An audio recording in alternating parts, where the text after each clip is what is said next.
ओम शांति। 29/12/20 की वाणी है। मीठे बच्चे, संगम युग पर तुम ब्राह्मण संप्रदाय बने हो। तुम्हें अब मृत्यु लोक के मनुष्य से अमर लोक का देवता बनना है।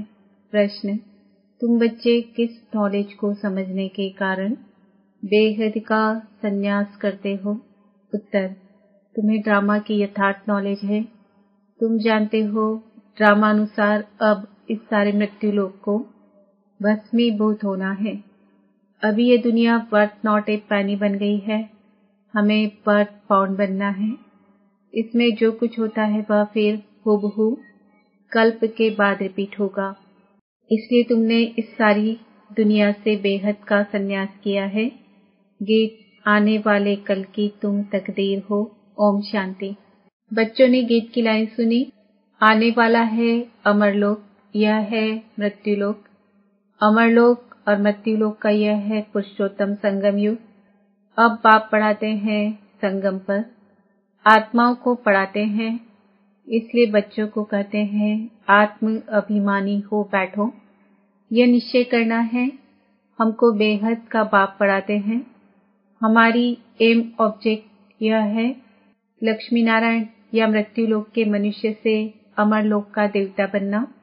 ऐसी पढ़ाई तो कभी कानों से नहीं सुनी, न किसको कहते हुए देखा। जो कहे बच्चों तुम आत्माभिमानी हो बैठो। यह निश्चय करो कि बेहद का बाप हमको पढ़ाते हैं। कौन सा बाप? बेहद का बाप निराकार शिव। अभी तुम समझते हो हम पुरुषोत्तम संगम युग पर हैं। अभी तुम ब्राह्मण संप्रदाय बने हो, फिर तुमको देवता बनना है। पहले शुद्ध संप्रदाय के थे। बाप आकर पत्थर बुद्धि से पारस बुद्धि बनाते हैं। पहले सतो प्रधान पारस बुद्धि थे, अब फिर बनते हैं। ऐसे नहीं कहना चाहिए कि सतयुग के मालिक थे। सतयुग में विश्व के मालिक थे। फिर 84 जन्म ले, सीढ़ी उतरते उतरते सतो प्रधान से सतो रजो तमो में आए हैं। पहले सतो प्रधान थे तो पारस बुद्धि थे। फिर आत्मा में खाद पड़ती है। मनुष्य समझते नहीं। बाप कहते हैं तुम कुछ नहीं जानते थे, ब्लाइंड फेथ था। सिवाय जानने के किसकी पूजा करना व याद करना, उसको ब्लाइंड फेथ कहा जाता है। और अपने श्रेष्ठ धर्म श्रेष्ठ कर्म को भी भूल जाने से वह कर्म भ्रष्ट धर्म भ्रष्ट बन पड़ते हैं। भारतवासी इस समय देवी धर्म से भी भ्रष्ट हैं। बाप समझाते हैं वास्तव में तुम हो प्रवृत्ति मार्ग वाले। वही देवताएं जब अपवित्र बनते हैं तब देवी देवता कह नहीं सकते, इसलिए नाम बदल हिंदू धर्म रख दिया है। यह भी होता है ड्रामा प्लान अनुसार। सभी एक बाप को ही पुकारते हैं, हे पतित पावन आओ। वह एक ही गॉड फादर है जो जन्म मरण रहित है। ऐसे नहीं कि नाम रूप से न्यारी कोई चीज है। आत्मा का व परमात्मा का रूप बहुत सूक्ष्म है, जिसको स्टार व बिंदु कहते हैं। शिव की पूजा करते हैं। शरीर तो है नहीं, अब आत्मा बिंदी की पूजा हो न सके, इसलिए उनको बड़ा बनाते हैं पूजा के लिए। समझते हैं शिव की पूजा करते हैं, परंतु उनका रूप क्या है वह नहीं जानते। यह सब बातें बाप इस समय ही आकर समझाते हैं। बाप कहते हैं तुम अपने जन्मों को नहीं जानते हो। 84 लाख योनियों का तो एक कपोड़ा लगा दिया है। अब बाप तुम बच्चों को बैठ समझाते हैं। अभी तुम ब्राह्मण बने हो, फिर देवता बनना है। कलयुगी मनुष्य है शूद्र। तुम ब्राह्मणों की एम ऑब्जेक्ट है मनुष्य से देवता बनने की।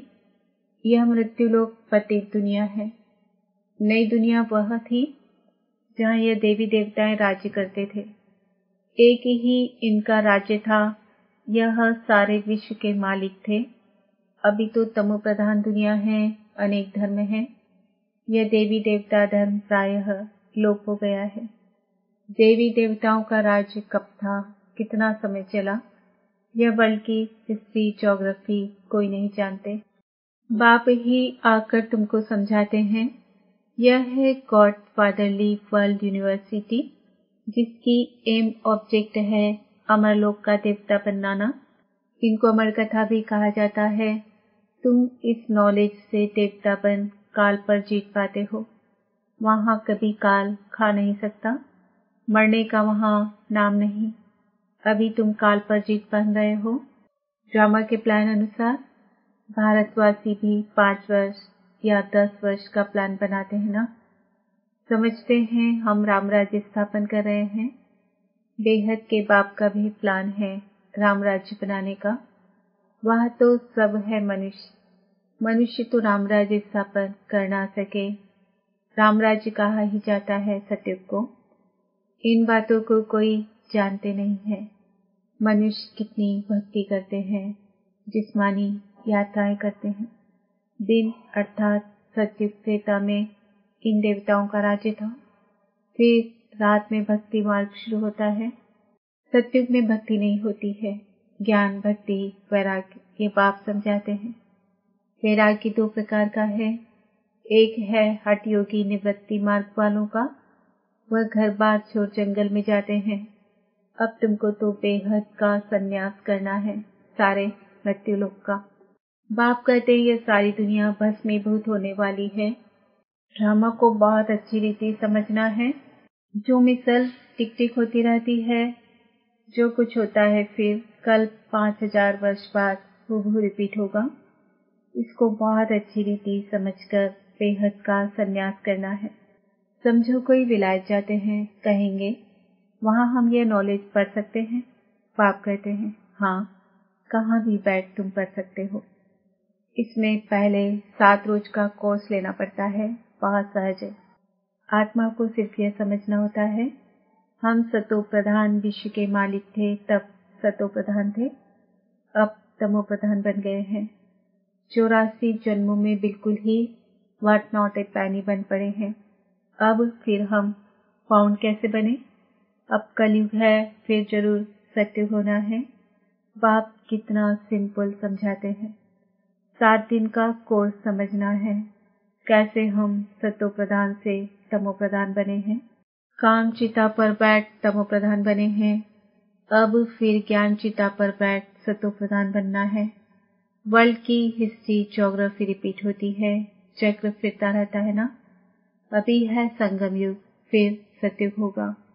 अभी हम कलयुग की विशेष बने हैं, तो फिर सतयुग की वाइसलेस कैसे बने?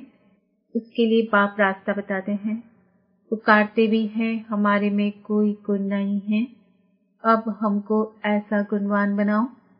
जो कल पहले बने थे उन्हों को ही फिर बनना है। बाप समझाते हैं पहले पहले तो अपने को आत्मा समझो। आत्मा ही एक शरीर छोड़ दूसरा लेती है। अभी तुमको देही अभिमानी बनना है। अभी ही तुम्हें देही अभिमानी बनने की शिक्षा मिलती है। ऐसे नहीं तुम सदैव देही अभिमानी रहेंगे, नहीं। सतयुग में तो नाम शरीर के रहते हैं। लक्ष्मी नारायण के नाम पर ही सारी कारोबार चलती है। अभी यह है संगम युग, जबकि बाप समझाते हैं तुम अशरीरी आए थे, फिर अशरीरी बन वापस जाना है। अपने को आत्मा समझ बाप को याद करो। यह है रूहानी यात्रा। आत्मा अपने रूहानी बाप को याद करती है। बाप को याद करने से ही पाप भस्म हो जाएंगे। इनको योग अग्नि कहा जाता है। याद तो तुम कहाँ भी कर सकते हो। 7 रोज में समझाना होता है यह सृष्टि चक्र कैसे फिरता है, कैसे हम सीढ़ी उतरते हैं। अब फिर इस एक ही जन्म में चढ़ती कला होती है। विलायत में बच्चे रहते हैं, वहाँ भी मुरली जाती है। ये स्कूल है ना। वास्तव में यह है गॉड फादर यूनिवर्सिटी। गीता का ही राजयोग है, परंतु श्री कृष्ण को भगवान नहीं कहा जाता। ब्रह्मा विष्णु शंकर को भी देवता कहा जाता है। अभी तुम पुरुषार्थ कर फिर सो देवता बनते हो। प्रजापिता ब्रह्मा भी जरूर यहाँ होगा ना। प्रजापिता तो मनुष्य है ना, प्रजा जरूर यहाँ ही रची जाती है। हम सो का अर्थ आपने बहुत सहज रीति समझाया है। भक्ति मार्ग में तो कह देते हम आत्मा सो परमात्मा, इसलिए परमात्मा को सर्वव्यापी कह देते। बाप कहते हैं सब में व्यापक है आत्मा, मैं कैसे व्यापक होऊंगा? तुम मुझे बुलाते ही हो, है पतित पावन आओ, हमको पावन बनाओ। निराकार आत्माएं सब आकर अपना अपना रथ लेती है। हर एक अकाल मूर्त आत्मा का तख्त है यह। तख्त कहो अथवा रथ कहो, बाप को तो रथ है नहीं, वह निराकार ही गाया जाता है। न सूक्ष्म शरीर है न स्थूल शरीर है। निराकार खुद रथ में जब बैठे तब बोल सके। रथ बिगर पतितों को पावन कैसे बनाएंगे? बाप कहते हैं मैं निराकार आकर इनका लोन लेता हूँ। टेम्परेरी लोन लिया है, इनको भाग्यशाली रथ कहा जाता है। बाप ही सृष्टि के आदि मध्य अंत का राज बताए तुम बच्चों को त्रिकालदर्शी बनाते हैं और कोई मनुष्य नॉलेज जान नहीं सकते। इस समय सब नास्तिक हैं, बाप आकर आस्तिक बनाते हैं। रचयिता रचना का राज बाप ने तुमको बताया है। अब तुम्हारे सिवाय और कोई समझा ना सके। तुम ही इस ज्ञान से फिर यह इतना ऊंच पद पाते हो। यह ज्ञान सिर्फ अभी ही तुम ब्राह्मणों को मिलता है। बाप संगम पर ही आकर यह ज्ञान देते हैं। सद्गति देने वाला एक बाप ही है। मनुष्य मनुष्य को सद्गति दे ना सके। वह सब गुरु हैं भक्ति मार्ग के। सद्गुरु एक ही हैं, उनको कहा जाता है वाह सद्गुरु वाह। इनको पाठशाला भी कहा जाता है। एम ऑब्जेक्ट नर से नारायण बनने की है। वह सब है भक्ति मार्ग की कथाएं। गीता से भी कोई प्राप्ति नहीं होती। बाप कहते हैं मैं तुम बच्चों को सन्मुख आकर पढ़ाता हूँ, जिससे तुम यह पद पाते हो। इसमें मुख्य है पवित्र बनने की बात। बाप की याद में रहना है, इसी में ही माया विघ्न डालती है। तुम बाप को याद करते हो अपना वर्षा पाने के लिए। यह नॉलेज सब बच्चों के पास जाती है। कभी भी मुरली मिस न हो। मुरली मिस हुई गोया एब्सेंट पड़ जाती है। मुरली से कहाँ भी बैठे रिफ्रेश होते रहेंगे। श्रीमत पर चलना पड़े। बाहर में जाते हैं तो बाप समझाते हैं पवित्र जरूर बनना है, वैष्णव होकर रहना है। वैष्णव भी दो प्रकार के होते हैं। वैष्णव वल्लभाचारी भी होते हैं, परंतु विकार में जाते हैं। पवित्र तो है नहीं। तुम पवित्र बन विष्णु वंशी बनते हो, वहां तुम वैष्णव रहेंगे, विकार में नहीं जाएंगे। वह है अमर लोक, यह है मृत्यु लोक। यहाँ विकार में जाते हैं। अभी तुम विष्णुपुरी में जाते हो, वहां विकार होता नहीं। वह है वाइसलेस वर्ल्ड। योग बल से तुम विश्व की बादशाही लेते हो। वह दोनों आपस में लड़ते हैं। माखन बीच में तुमको मिलता है। तुम अपनी राजधानी स्थापन कर रहे हो। सभी को यही पैगाम देना है। छोटे बच्चों का भी हक है। शिव बाबा के बच्चे हैं ना, तो सबका हक है। सबको कहना है अपने को आत्मा समझो। माँ बाप में ज्ञान होगा तो बच्चों को भी सिखाएंगे। शिव बाबा को याद करो, सिवाय शिव बाबा के दूसरा न कोई। एक की याद से ही तमो प्रधान से सतो प्रधान बन जाएंगे। इसमें पढ़ाई बहुत अच्छी चाहिए। विलायत में रहते भी तुम पढ़ सकते हो। इसमें किताब आदि कुछ भी नहीं चाहिए। इसमें किताब आदि कुछ भी नहीं चाहिए। कहाँ भी बैठे तुम पढ़ सकते हो, बुद्धि से याद कर सकते हो। यह पढ़ाई इतनी सहज है। योग अथवा याद से बल मिलता है। तुम अभी विश्व का मालिक बन रहे हो। पाप राजयोग सिखाकर पावन बनाते हैं।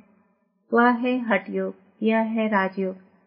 इसमें परहेज बहुत अच्छी रीति चाहिए। इन लक्ष्मी नारायण जैसा सर्वगुण संपन्न बनना है ना। खान पान की भी परहेज चाहिए।